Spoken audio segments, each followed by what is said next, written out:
What shall we talk about?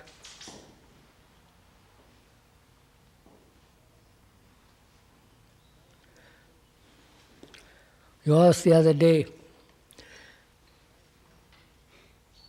about conditioning.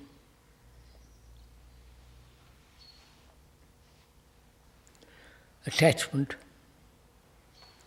And also we talked about sex and pleasure. So what would you like to talk about this morning?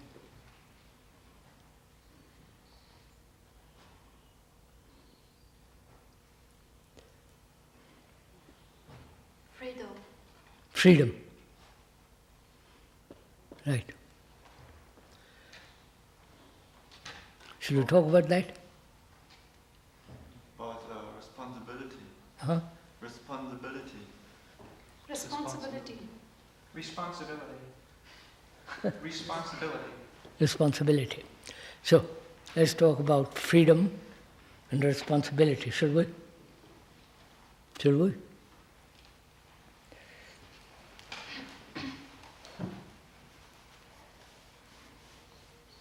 No, I'm not going to dig a hole and you just watch me, but we're all going to dig the hole.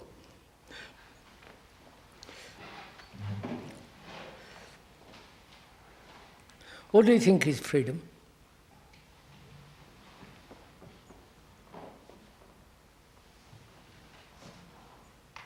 What do you mean by freedom? To be free.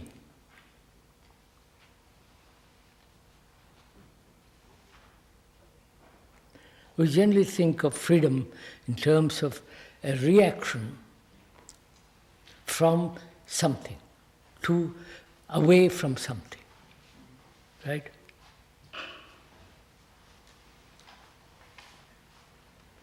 If I'm poor, I want to be rich. That's freedom.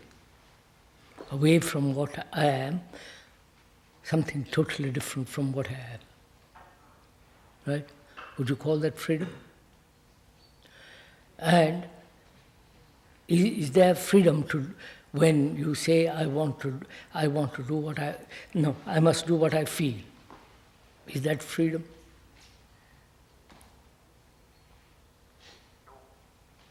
Please.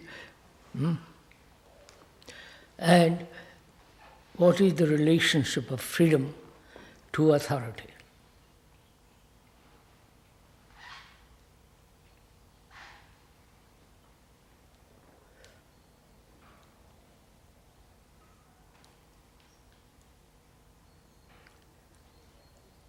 And if there is freedom, what is the man who is free? What is his responsibility to another, to society, to mankind? So all these problems are involved in freedom. So shall we go into it?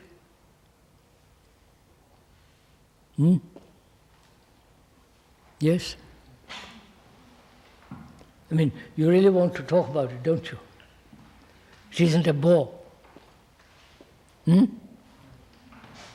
right.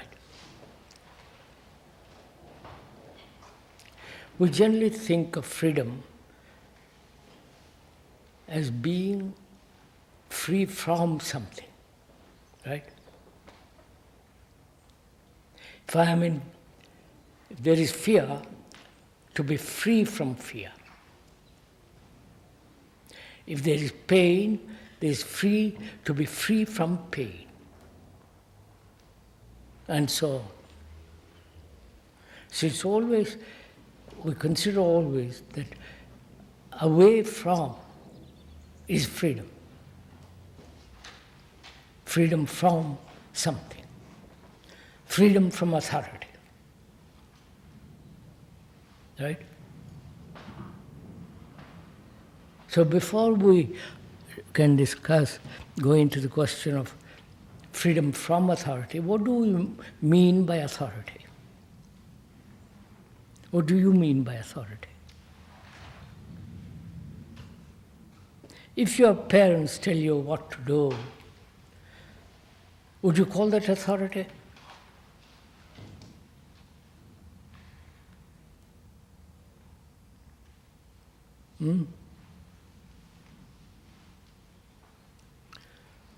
would you call authority, the assertion of authority, imposition of another's will or desire or opinion upon you, and that you call authority, to influence you for your good, to influence you for, in the name of, I love you and I must tell you what you must do, right? And any form of influence trying to persuade you, trying to tell you what you should do, because the other person who is in a position of authority says, this is good for you, this is right for you, this you should do, right? All that you'd call authority, wouldn't you? No? Come on, please. Yes?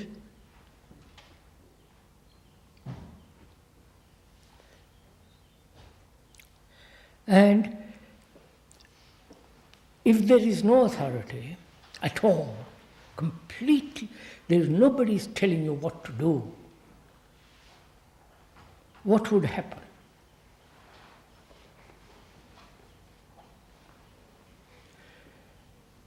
The law in this country says, keep to the left when you drive.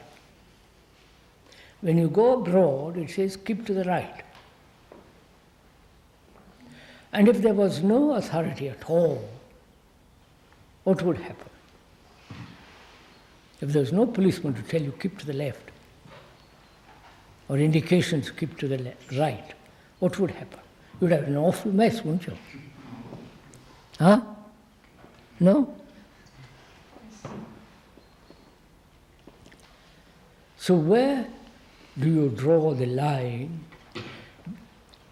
between authority and freedom?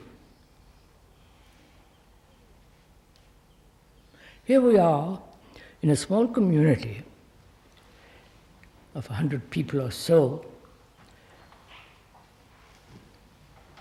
If each one did what one likes to do, and say, I've come here to be free, what would happen?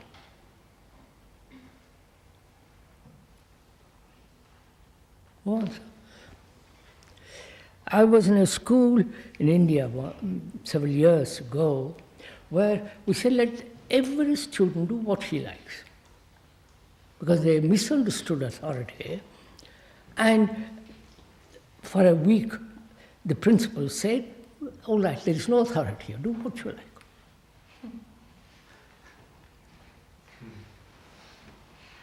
Mr. Pierce was there at the time. And it was such a colossal mess. No food was, everything was messy. So where do you draw the line? In a community of this kind, what do you do? Go on, please discuss with me. In our culture, Huh? I don't necessarily agree with this, but our culture tells us that we should be allowed to do whatever we want if it doesn't affect other people. So, but it will affect the other people living in a small community. Well, they say there are some actions, some people say, that don't affect. Let's find out. Let's go into, that's what I'm asking. Where do we all together living in a community and being responsible, we'll come to that presently too. Where do you draw the line? Where do you say this is freedom and this is authority?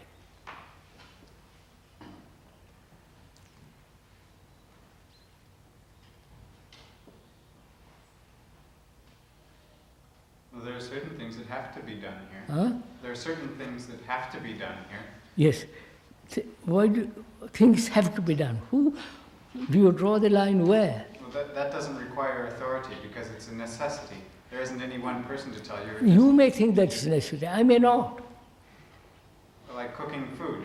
I mean, it has to be done. But you, when you say it has to be done, I mean, it's not God. Why should it be done? So please, you're all living together here. We say there is no authority. Where do you draw the line between authority and freedom? Responsibility and freedom.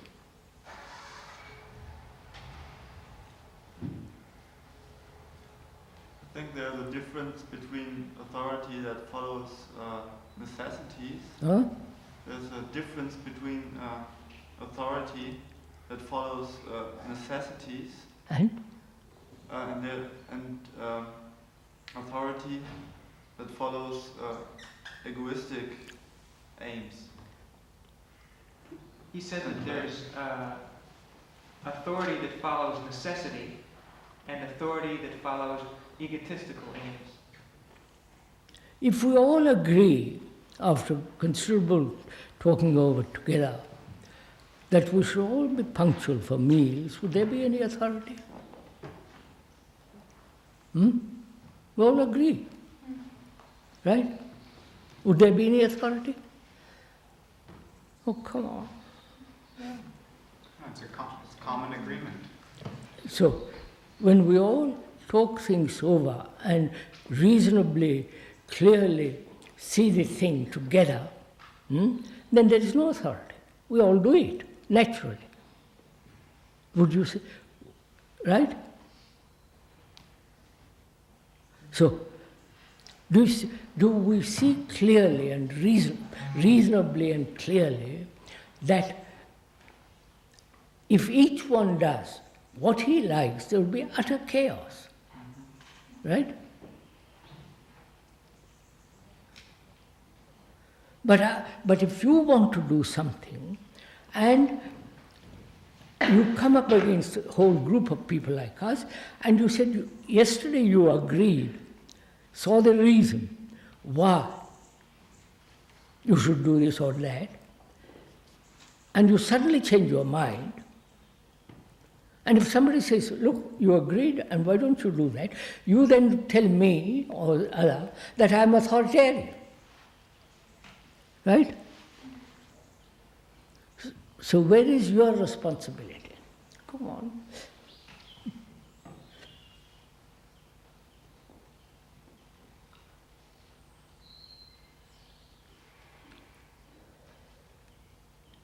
You know, this is really a very difficult subject because all our conditioning, all our culture, great deal is based on what other people have told us, right? The church, the politicians, the literature, the whole thing is a subtle form of propaganda to make one do what others think that you should do, which ultimately culminates in the totalitarian state, where there is no freedom. You are told, I don't know if you've been reading some of these, this morning there was an article in Herald Tribune by Sahara, where he is saying there is no freedom and so on, so on. But there is a whole group of people say this is the right thing to do.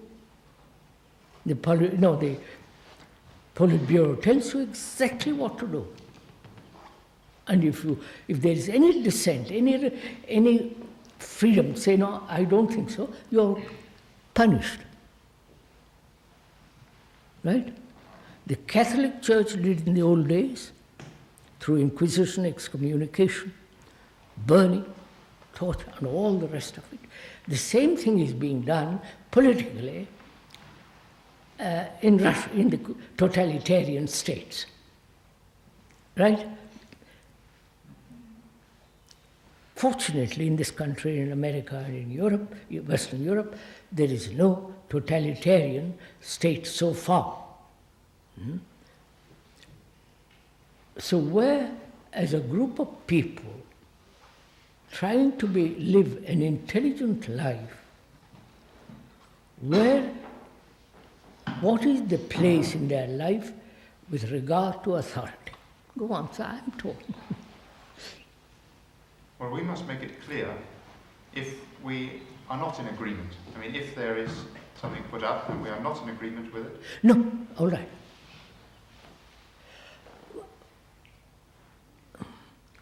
Agreement depends on choice, doesn't it?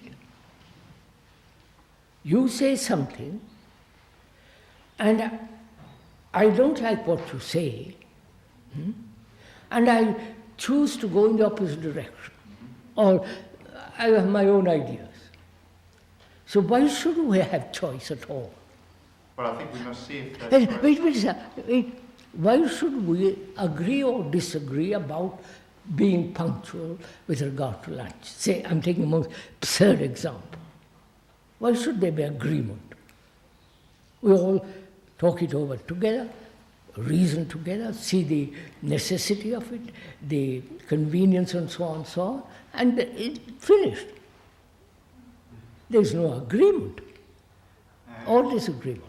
It doesn't often, though, at some moment when we are thinking clearly, we can see that one thing is necessary and it makes a lot of sense. But later on, we get caught in something else. And we, in a sense, we don't agree to maintain that agreement. And I wouldn't, you see, that's what I would never bring in this argument, agreement or disagreement. To me, that's totally wrong. Well, we might see that it makes a great deal of sense to be punctual for meals, for instance. Yes. But then, possibly we're outside, we're Then enjoying ourselves that's a very different much. matter. If you're outside, if something happens, you know what I mean, you walk too far and you can't get back in time, that's quite a different matter.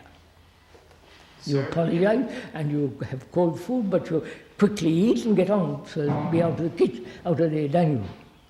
Aren't you suggesting that an agreement is a subtle form of an oath? No, I think a community of this kind, there should be no agreement. Yeah, that's what... Not an oath. No. No, that's what I'm saying. I'm saying that, in a sense, an agreement isn't necessary if you see the same thing. If we all see the same thing, there's no need for agreement. Yeah. Right? If we all see we must be in bed by 10 o'clock, whatever it is, it's finished. There's need to be no agreement. Then you just But do it. if you, in discussion, talking things over, keep quiet and say, I'm going to do exactly what I want to do, and you do something, when all of us have agreed, have seen the fact, not agreed, then somebody tells you, please, you're late, go to bed. And you turn to that person, say you're authoritarian, right? It becomes so absurd, right?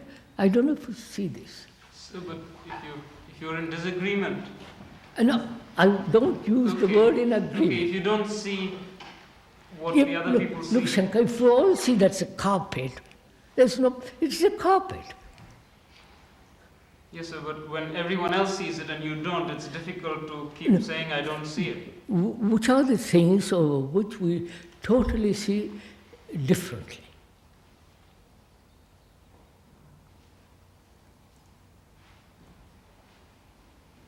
Come on, you're in the position of what?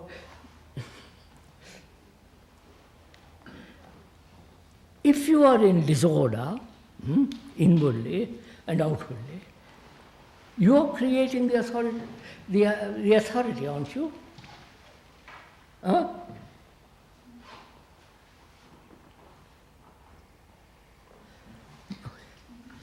No? But some people you might say that there's no thing to see, but that we just have opinions. There was this? You could just say that, I mean, some people say that there's just opinions, I know. and you don't... We're not, look, there is no opinion about the carpet. If you say that's a skin of a zebra, we all say yes. If we all say that, we all agree that's the skin of a zebra, that's all right.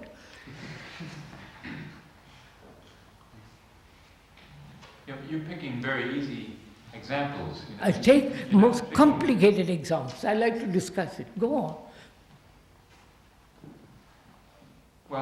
Well, take the morning meeting again. All right. Morning 500th meeting. time. Yes, I mean, at it's 8 not- it really is not clear. I mean, it's clear to me that the morning meeting is a good idea, but it's not clear to me that it's a necessary idea that is made without choice. All right. Let's talk about it. Shall we? Yeah. Huh? By Jove, is it? The morning meeting is 8 o'clock, right? Why do you have morning meetings?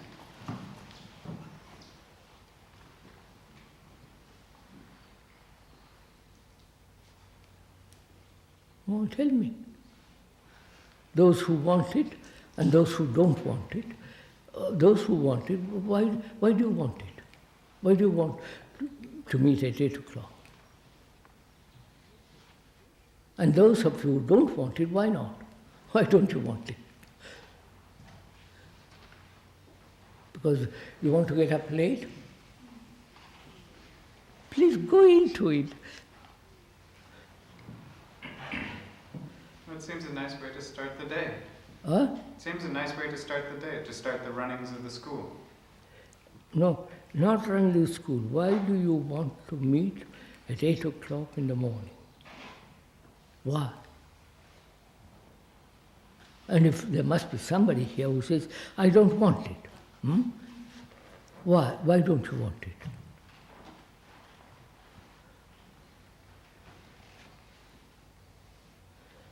How can I, if you don't talk, what am I to do? They might not say they don't want it, but they might feel it's not so important to come every time. I explained to me why it's not important. I personally don't think you need a certain time of day to meditate. If you pick a certain time of day to be here all at the same time, and you wouldn't normally do it, that is already causing conflict.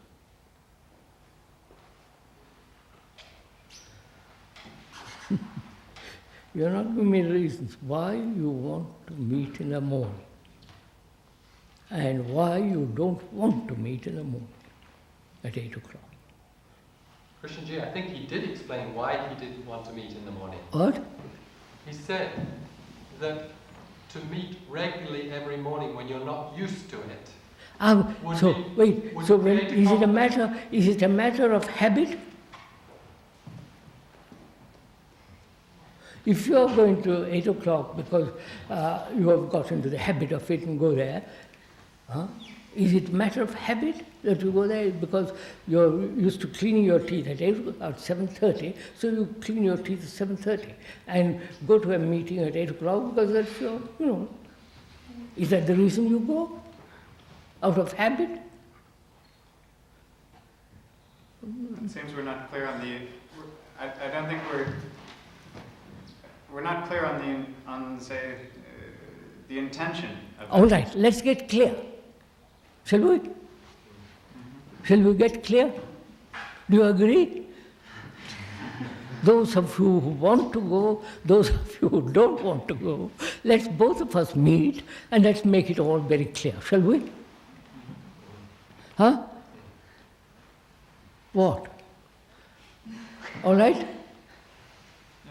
Dead silence. Before we begin, I think I would like to point out that this is only an example. I'm thinking that's good enough. The morning meeting is an example of a broader topic. Yes, we'll take other topics after this. Now, why is there at Brockwood at 8 o'clock in the morning, there's an assembly of all the schools? Why?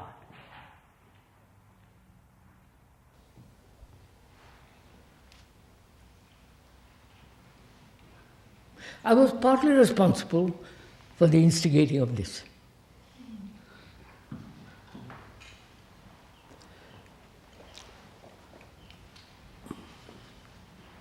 Do you want to know why? Huh? First of all, you begin the day being quiet. Right? Just listen to the reason of it. Not that you accept or say, no, I don't want to listen to you, that's a different matter. But if as you are concerned with the 8 o'clock meeting, assembly, so let's talk about it. Together, I'm not laying down the law. I'm not telling you should or should not. But let's talk it over together. You wake up in the morning, if you are gone to bed early, you feel fairly alert, fairly alive, and get up, clean your teeth and all the rest of it. And the whole day is a constant movement, isn't it? Classes, games, talking, eating, there's constant chatter, constant movement of activities, right? Right? Wouldn't it be good to start start the day quietly?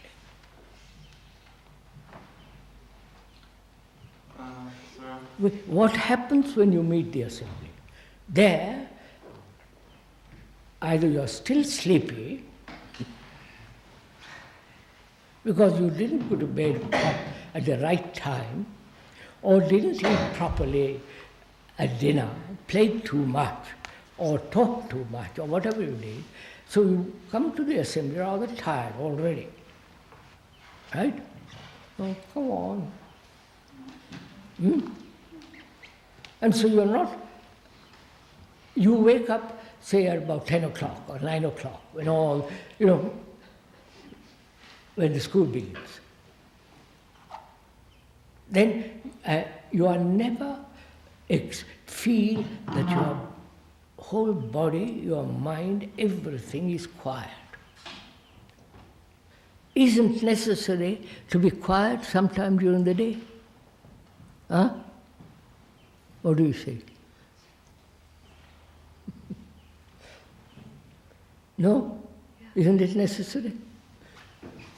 Huh? Why? Find out why it is necessary.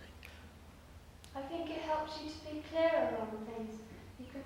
You can see things more. Yes, quiet. Now let's go into it. What do you mean by being quiet? Your body quiet, your mind quiet, you are not nervous, stretching your fingers, just sitting quietly. What does it do? What happens when you sit quietly like that? Tuesday, when students and I meet, we're going to discuss meditation. So there's part of this. So, what happens when you sit quietly for even 10 minutes, 5 minutes? Don't you feel relaxed? And your whole body, your mind, everything is in a sense, in a state of attention. No? If you are quiet. And that helps you, if you go into it really seriously, that helps you to gather all your attention, your energies for the day. That's the reason I do it a great deal, but forget about it, for that. To be self-recollected, to be aware in that morning meeting, aware of what I'm thinking, what I'm feeling, and just watch the whole thing, and it helps me to have greater energy to meet the whole day. That is the reason I was partly responsible for the morning assembly.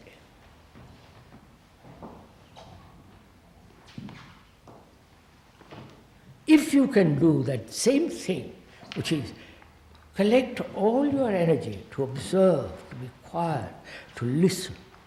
If you do it outside, it's all right.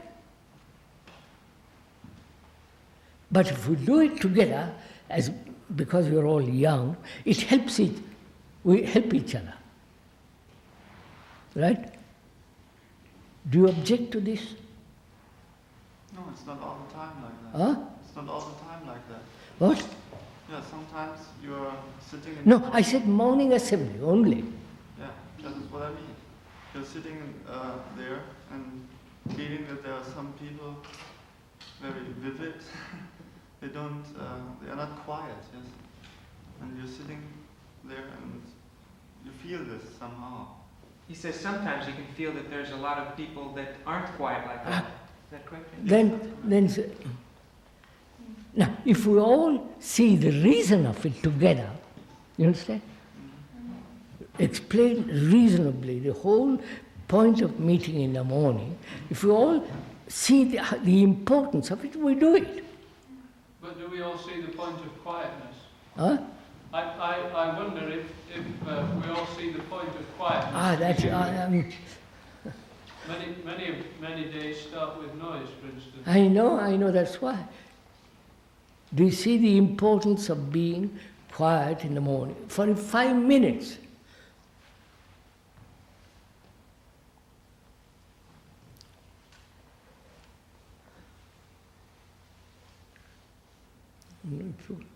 How am I to find out from all of you, if you don't talk, whether you see the reason of being quiet in the morning, just for 5 minutes or 10 minutes, whatever you want? Some of us do. Huh? I think some of us do. But Now, what will you do with the others who don't see this? Keep them out? I don't know, I'm wondering. Do it, so find out. What will you do? What's your responsibility in a group who see the necessity of being quiet for 5 minutes before the whole day of noise begins? Talk it over? Will you talk it over? We are doing it now.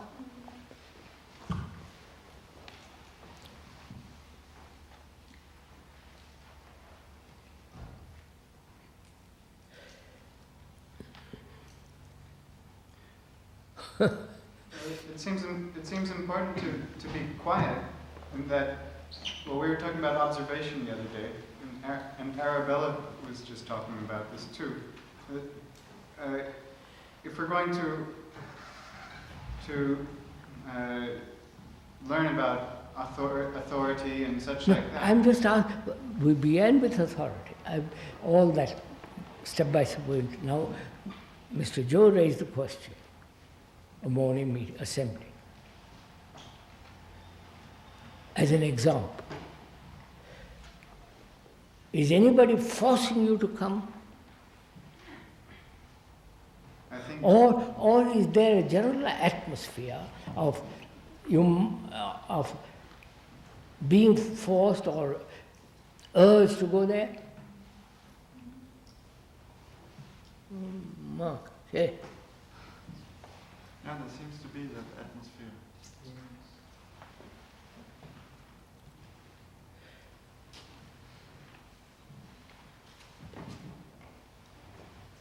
Do you see, if I may ask, the importance of being quiet for 5 minutes first thing in the morning?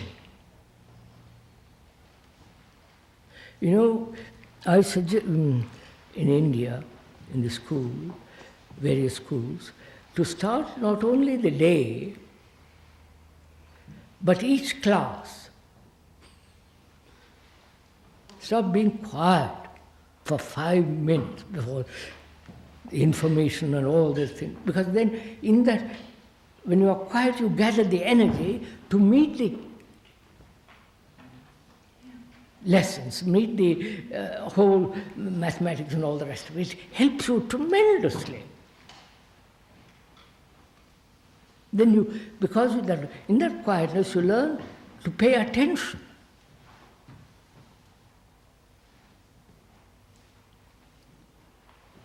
And when you have learned attention, you can listen much more easily. Does this seem unreasonable?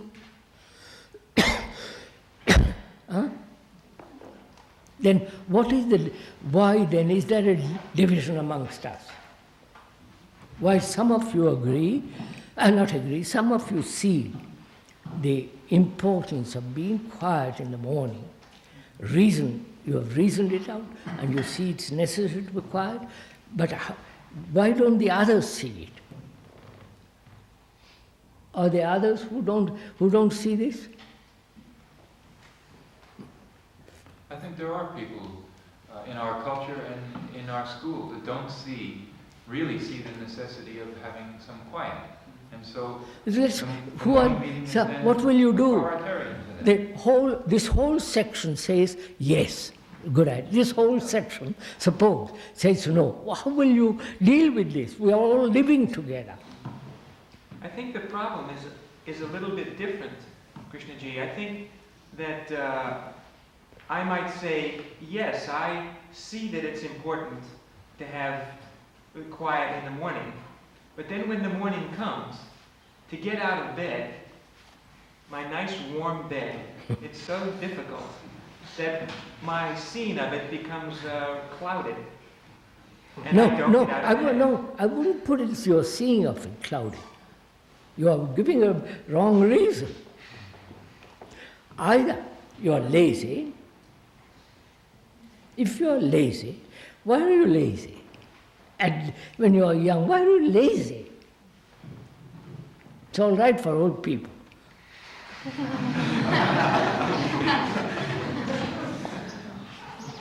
I don't think it's all right, but I'm saying. Why are you lazy? Is it you play too much?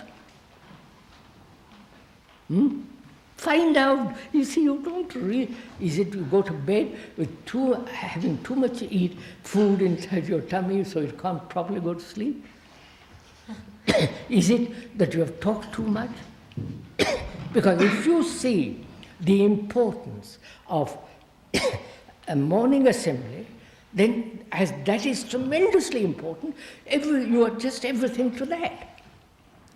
But if that is not important, you say, well, I'm lazy. Oh, what does it matter? Today I will skip.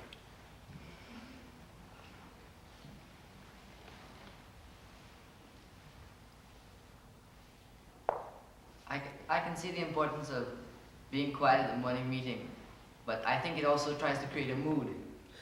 Also? Tries to create a mood. A mood tries to create a mood. It's not a question of mood. You see, you're all approaching it so wrongly. It's not a question of mood. What do you mean by mood? Depressed? I feel sluggish? No, I won't give you. What do you mean by mood? Well, I think that when you come here and you sit down quietly, your mind will have time to reflect and collect its thoughts, as you said. But as well, you leave sort of, you'll be different to when you came in. What's that? When you come in here and sit quietly, you'll be different when you leave than when you came in. Obviously. You approach the whole day, if you really do it properly, watching. It helps you tremendously in all that you're doing. But maybe the question is that perhaps it's a conditioning process. I think that's what he might be suggesting. You mean you are used to getting up when you like, getting your own meals at home, doing everything chaotically? Is that what you mean, being conditioned? You won't even. Now what shall I? Do you, as a group, see the importance of beginning the day with quietness, with 5 minutes of sitting quietly? Do you see the importance of it?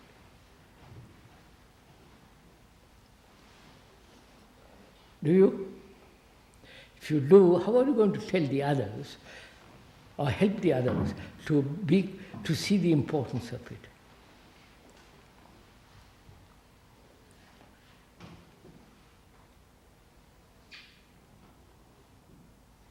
If I urged you, if I influenced you and say you must come every morning, and if you don't come every morning, you have no right to be here, and so on, so on, so on,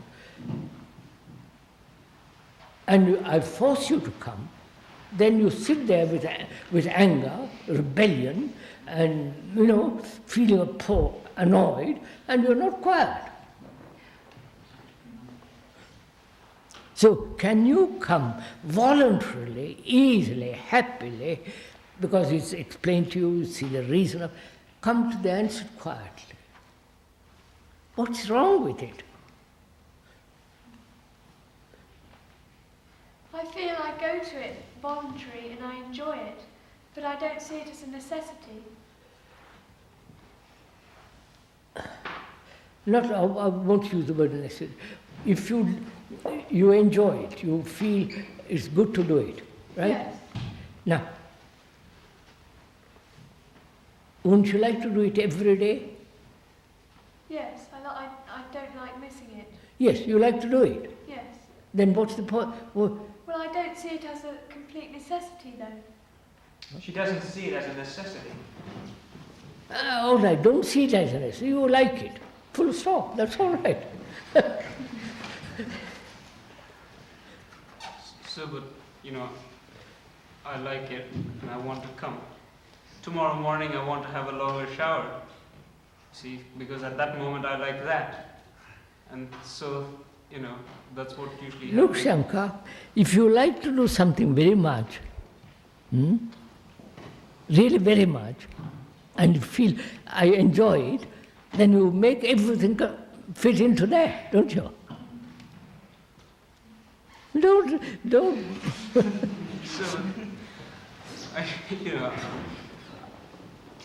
but isn't that rather like, I like, say, to drink something, and I keep on drinking, whenever I can.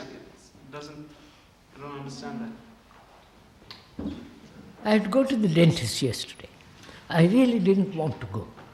Not because of the dentist, because I was meditating and all kinds of things. And I said, goodness sake, you follow? I said, well, get ready and go. There was no compulsion. You follow? No. Do we all see this together? Huh? Do you? Do you? I think that's just it. I think many of us think of going to the morning meeting like going to the dentist.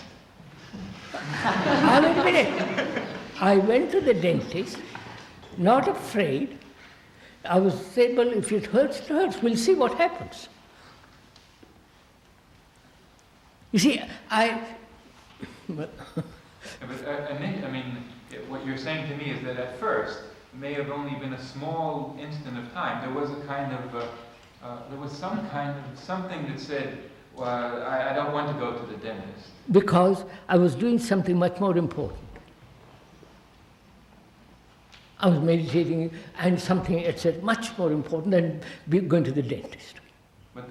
But somehow then you stopped doing what was much more important to do something less important. Yes, it had to be done.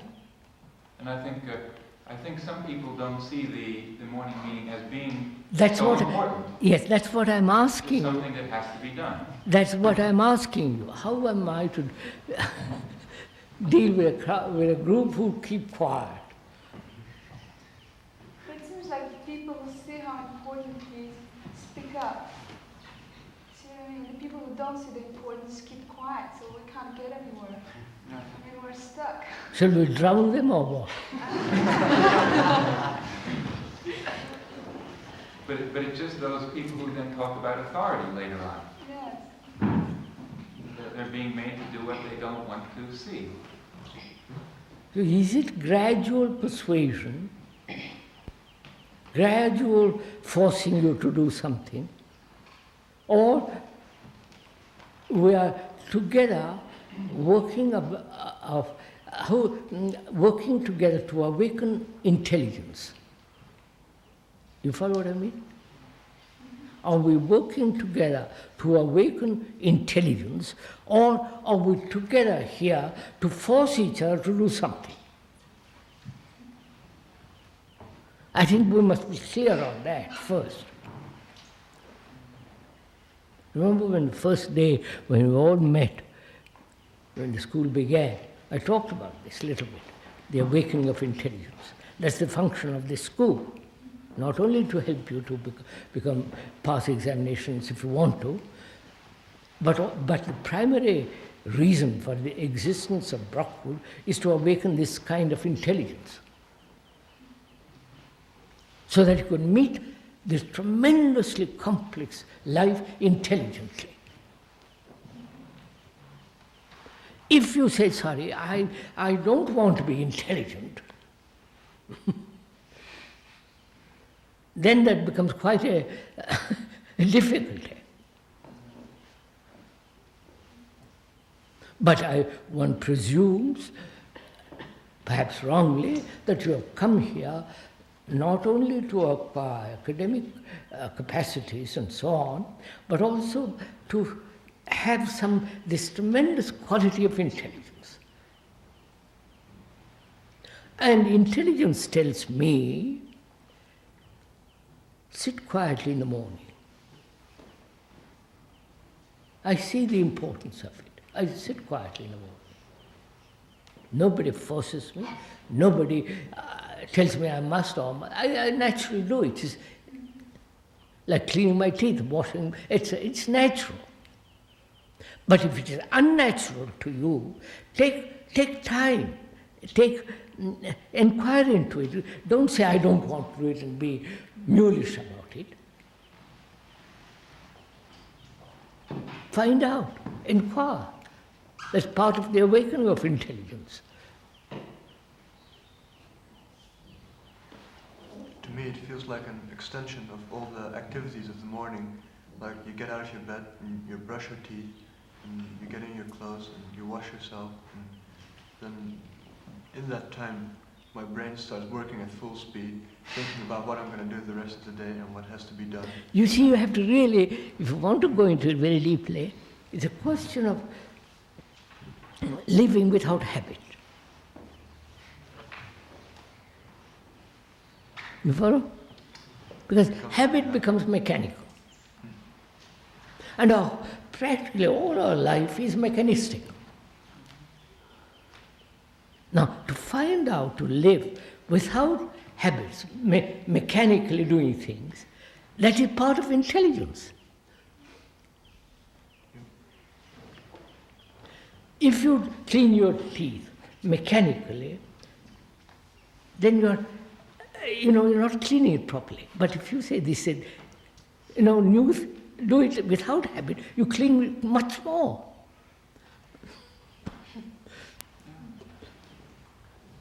So we have to go into the question of habit. Have you habits? It's all right for us old people. I mean, not all right, I'm sorry. Huh? But have you got habits? Good Lord. Have you? Yes. Yes? I'm really appalled. What kind of habit? For instance, of thinking every morning meeting, I'm not going to eat too much for breakfast and get to the breakfast tables and it's too early. You know what do you mean by... Look. What do you mean by habits? I may have a habit of scratching my head. Or I may have a habit of frowning, or I may have a habit of twisting my fingers, or I may have a habit of putting moving all the time my face. Have you got such habits? Yes. Have you?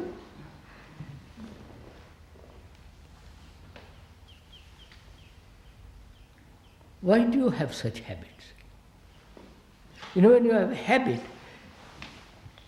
well, for many years, it's very, very difficult to break it down, right? But if you begin to see the importance of not having habits, they break down by themselves. Of God's sake.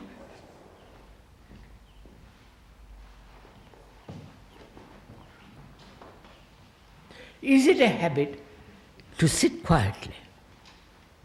If it is a habit, it becomes mechanistic, right? It becomes utterly meaningless. I went once to a monastery.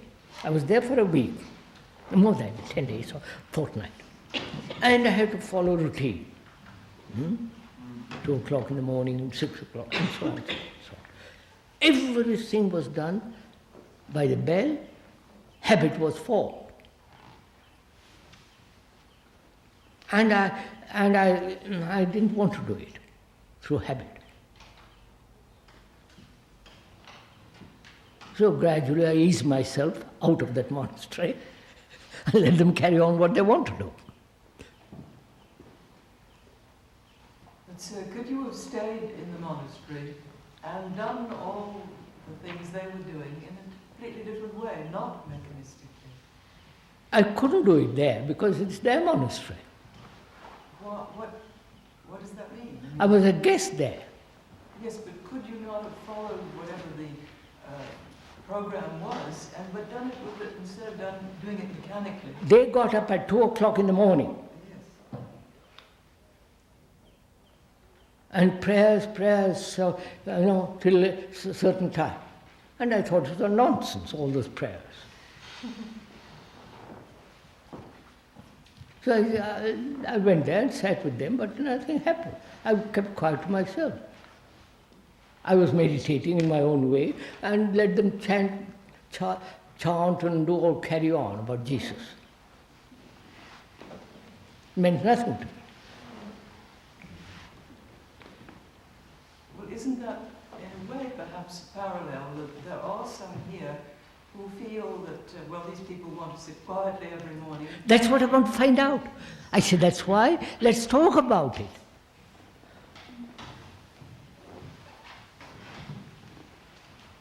In other words, there's a difference between coming to the morning meeting mechanically, Absolutely. in which case that's a habit, or not doing it mechanically. Yes. Because you see the reason of it. You see intelligently that begin a morning quietly.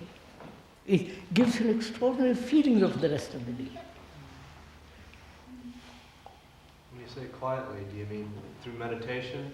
What? When you say quietly, do you mean meditation or just physically sitting there? You see, even physically sitting quiet. Meditation, that goes into the whole course. When you are sitting quietly for 5 minutes, to watch your thoughts. Just watch them. Not direct them, not change them, not say that it's bad thought, good thought. Just watch them like a film that's going on in front of you. Just watch it. Because, just physically sitting there doesn't mean that much to me. Because I could physically sit anywhere, but watching the thought would be a different... When you sit quietly, you can watch better, that's all. But that is, if you are sitting quietly and looking out of the window and fidgeting and all the rest of it, your mind, you are not watching your thoughts moving.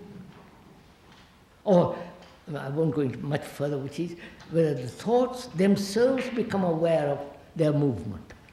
Not you watch them, but that's a different matter. We'll discuss it on Tuesday morning about meditation, so we'll go into that. Now, do we all see the reason of meeting together in the morning? Meeting together, being together. It's the only occasion we're all together, isn't it? To look at each other's face. Yeah, I don't see the necessity in that. Oh, no, but, for goodness sake, don't take a little detail and bang that on the head.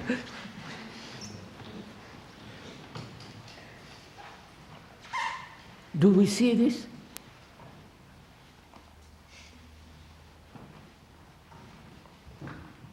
I don't see what we give to each other by being together. Isn't it important to be together?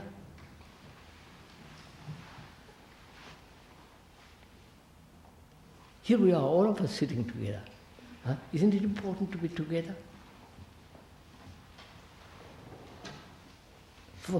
Together in the morning for 5 or 10 minutes, half an hour, whatever time you delegate, whatever time you have, to be together, to, I've been to another monastery too, where they held hands. For 5 minutes. I got bored with it. You're rather sticky, plump.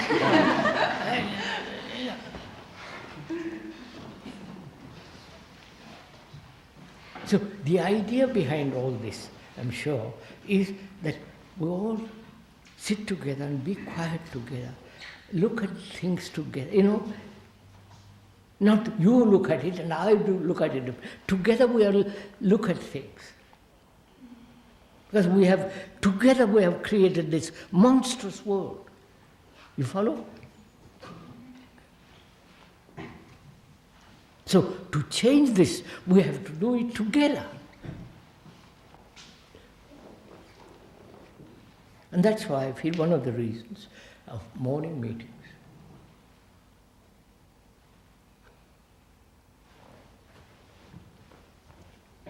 When you are together in the morning, during the day you don't feel you are opposed to somebody.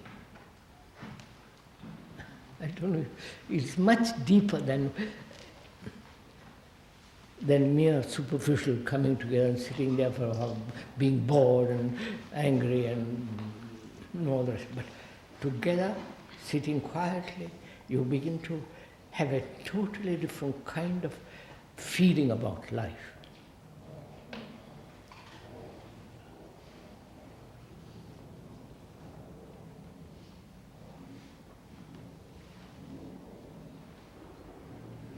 So, if you don't want to come, and if someone persuades you to come, then there is authority, right? Right?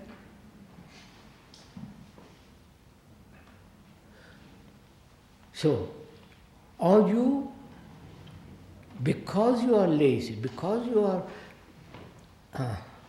disorderly, are you creating a dictator, an authority? Find out. That's important. That's part of intelligence.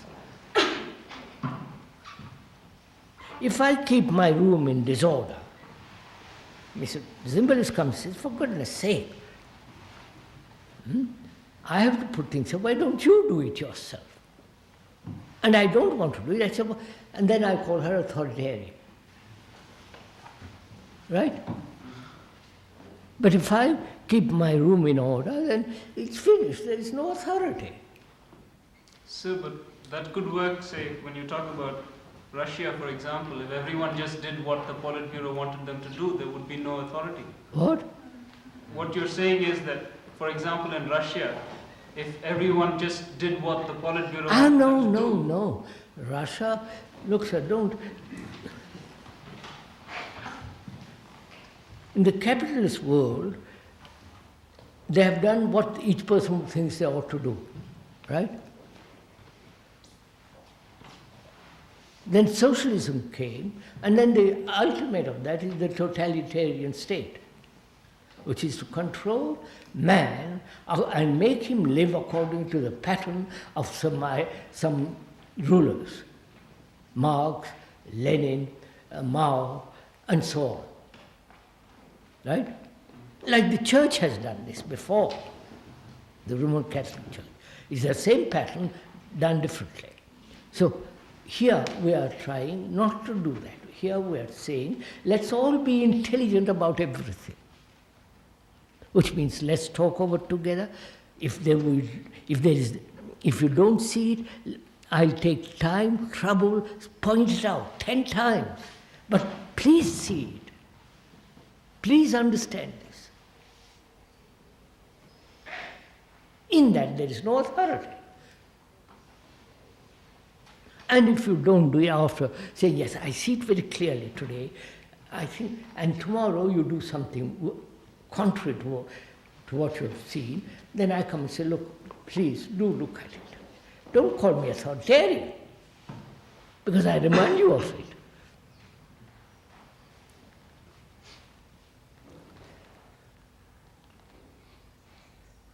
So it gets also back to this muddle about necessity.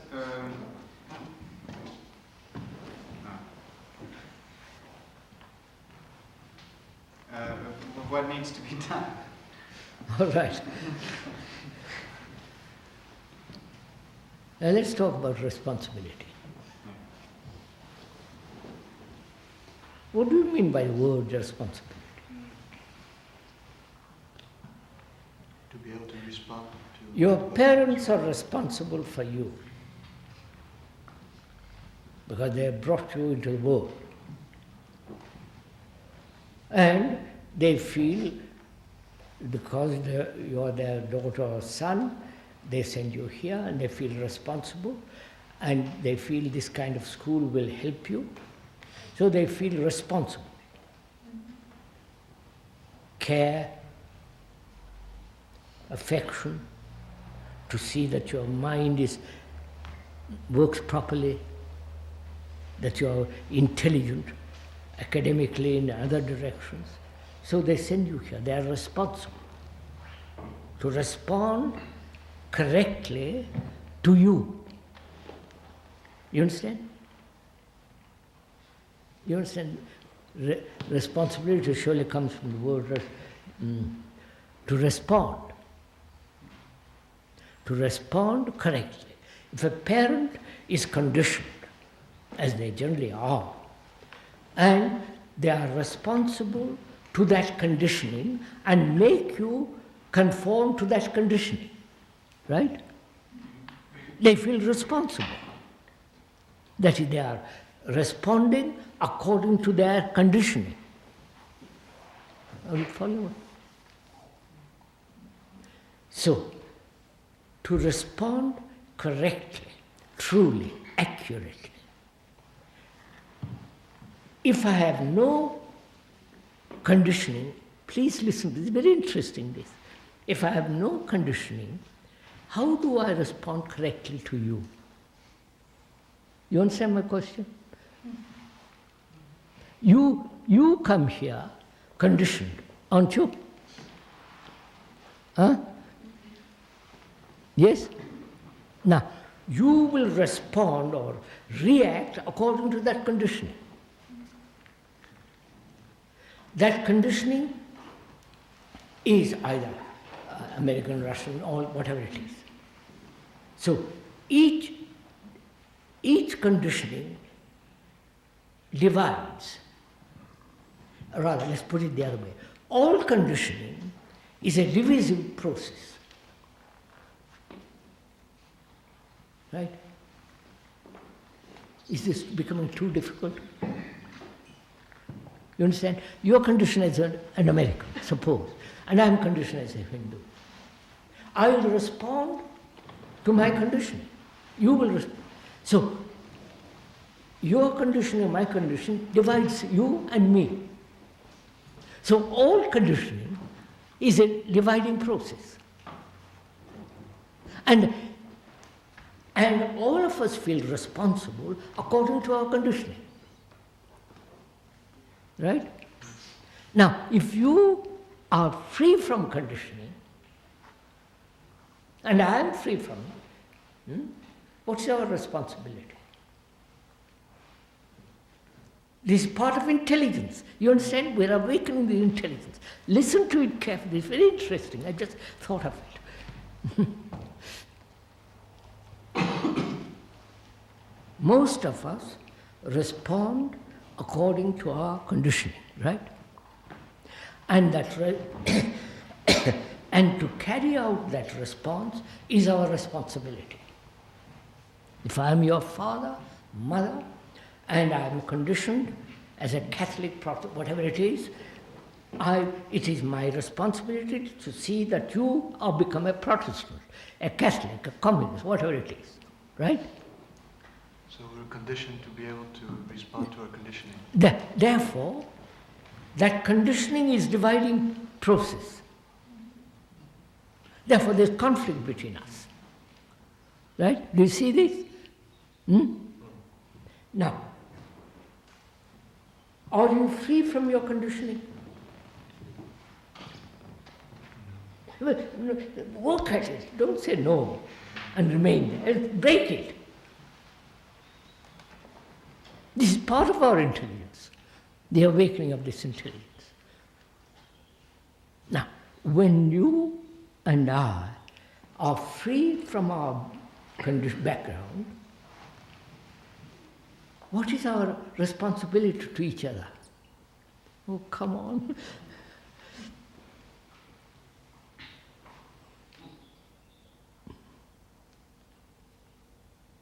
To try and mirror our condition, the other person's conditioning? Look, no, listen carefully, boy. You are conditioned, aren't you? Be simple, yes or no. I mean, don't pretend. Obviously.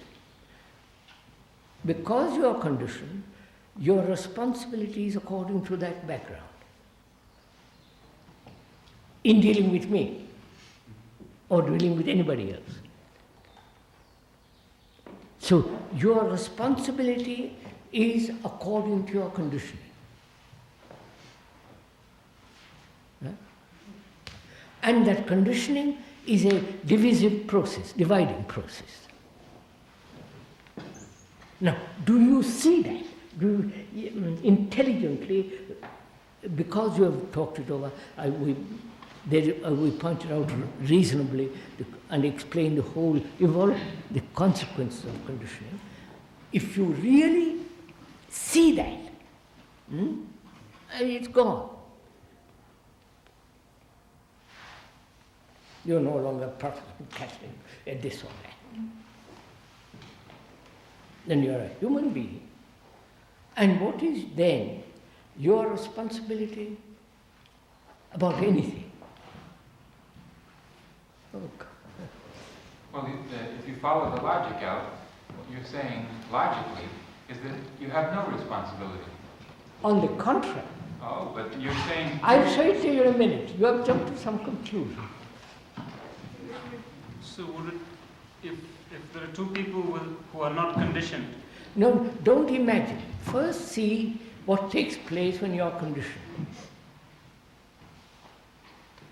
Then your responsibility is limited if you're conditioned. Huh? I said your responsibility is limited Yes. to your conditioning. Yes. So, do you see the implications of such conditioning?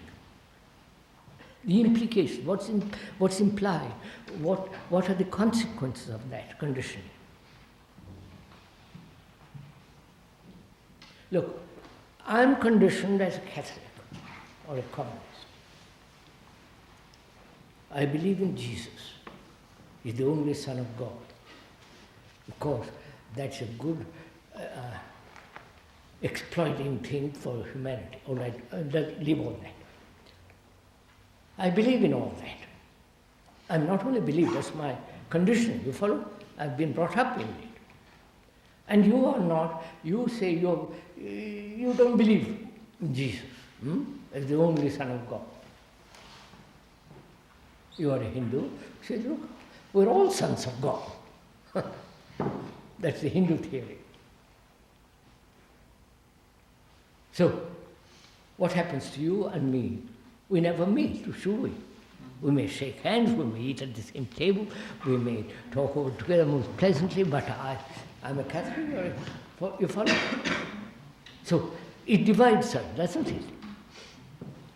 And where there is division, we're going to conflict. Inevitably, that's inevitable. Right? Do you see that the truth of this?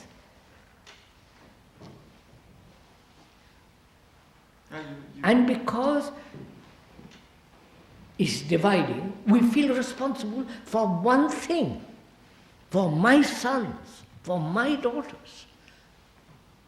We don't feel responsible for the daughters. I wonder if you see this. I, personally, being here, I feel responsible for you. I feel responsible that you should grow up tremendously intelligent. That responsibility doesn't come from your conditioning, though. No, that's what I'm saying. So you're suggesting that there are two kinds of responsibility, one from conditioning and one that comes from something else. Yes. Now, I wouldn't even call it responsibility. I would call it intelligence acting. It doesn't matter. We'll go into it. So, we are responsible for for my daughter and my son, right? That's a very small, limited responsibility. But the other, intelligence. But intelligence says you're responsible for everything and for everybody. Huh?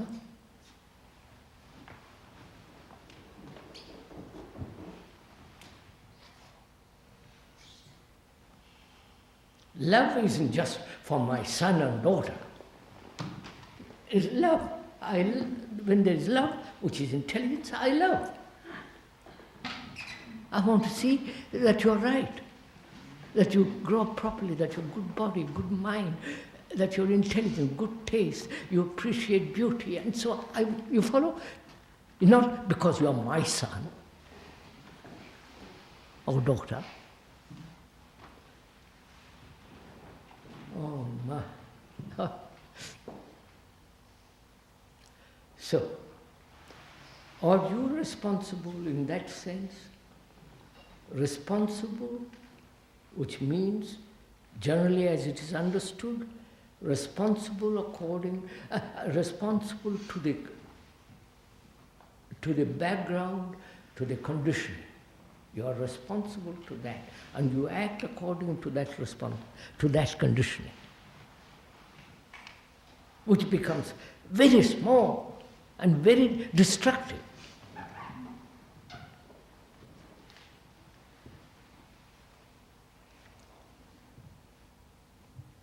So we'll come back. Do you feel responsible for coming together in the morning?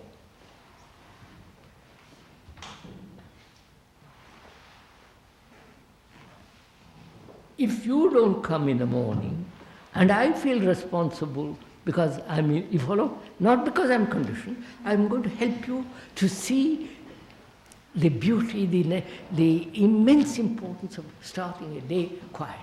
I'm going to discuss with you. I'll spend, you follow? Because I feel it's tremendously responsible for you to be intelligent. Which means I don't persuade you, I don't coerce you, I don't say, darling, I love you, so do it for my sake, all that blah, blah. I say, look, we'll discuss it intellectually, reasonably, and go into it.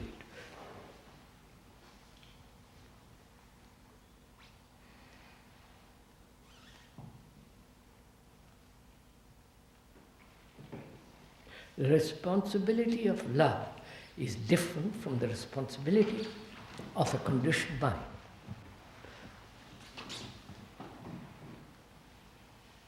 The conditioned mind says, I love you, darling. You are my daughter. I want you to grow up to be a doctor. Or whatever it is. It's just not love at all. I'm forcing you, I'm making you to conform to the pattern which I have got.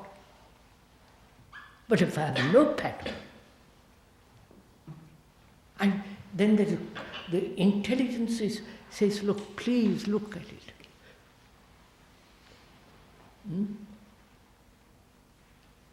Are you doing this? So, freedom means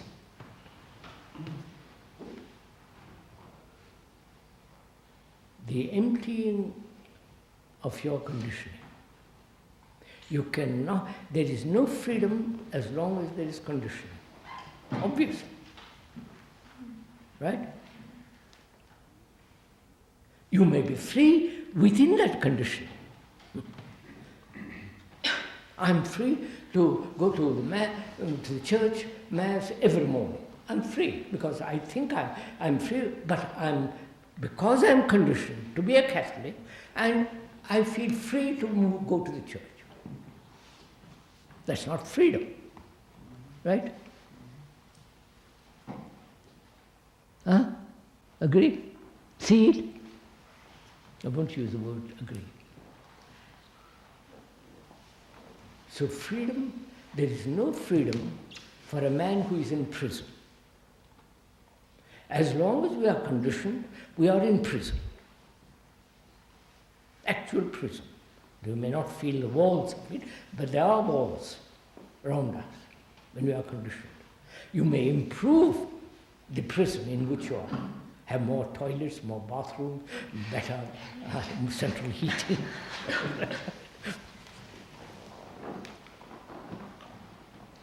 So, if you are conditioned and you are responding to that condition, you are not free. This is, I've reasoned. This is not a dogmatic statement. I explain it to you. There is only freedom when there is no conditioning.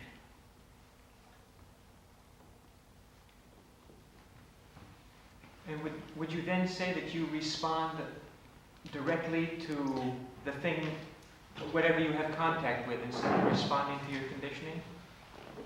No. Don't use the word directly. That's a difficult word. I'm trying to see what would be intelligent responsibility. Become intelligent first.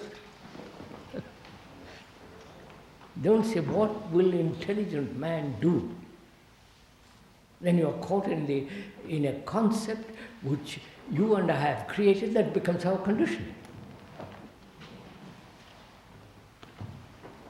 But you see, if you say, look, it is important, I see what conditioning does.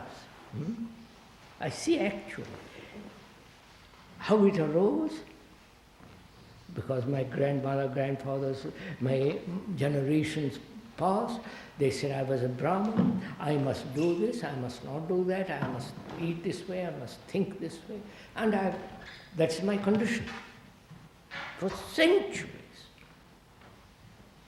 And I act according to that condition. I may have modern education, I may become a scientist, but my deep psychological condition is still there. So I'm a prisoner to that. I am that prison. Right? So there is no freedom outside that. Do I see the actuality of this? The truth of it?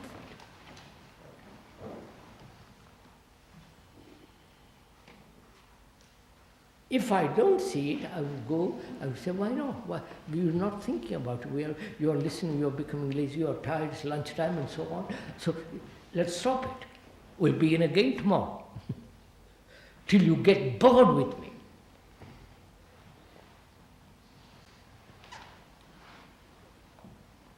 If you get bored with me, I am not bored. You are bored. Because it means that you don't want to go into this. You don't want to think out. You don't want to, become alive. You'd rather be a dead human being. And that's why you get bored.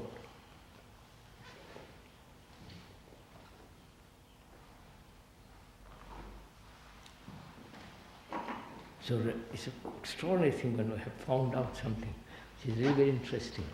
Responsibility according to your conditioning, and a mind that is really free from conditioning and therefore intelligence, that intelligence is responsible, it acts in a totally different way.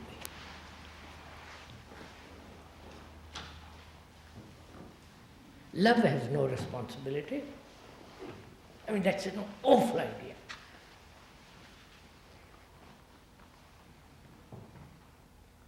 Then love says duty. Then love says it's your duty to fight for your country. Kill people, all that horror begins.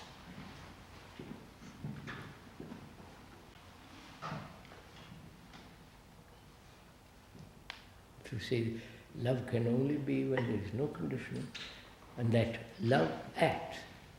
And if you say, how does it act? I said, don't ask how it acts. Begin, find out, do it yourself. Then it becomes much more creative. You follow my life.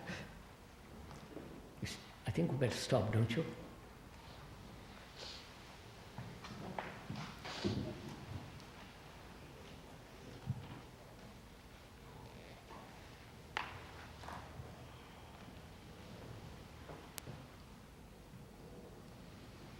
We're going to talk on next Tuesday, students and altogether a few, about meditation. Now, sit absolutely quiet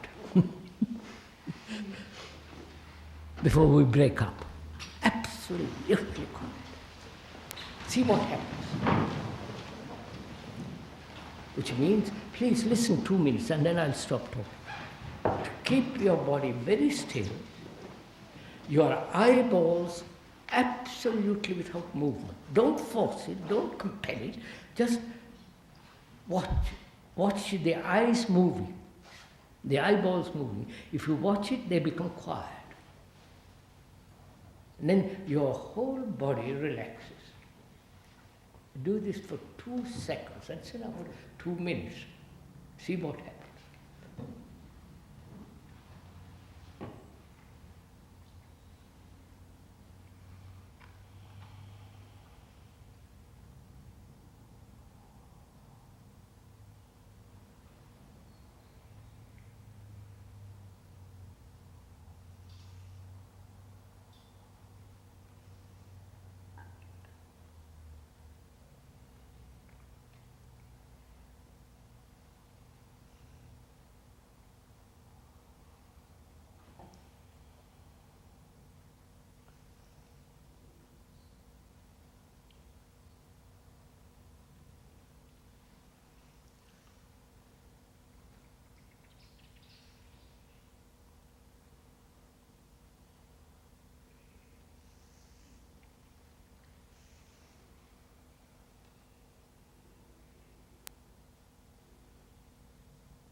Right?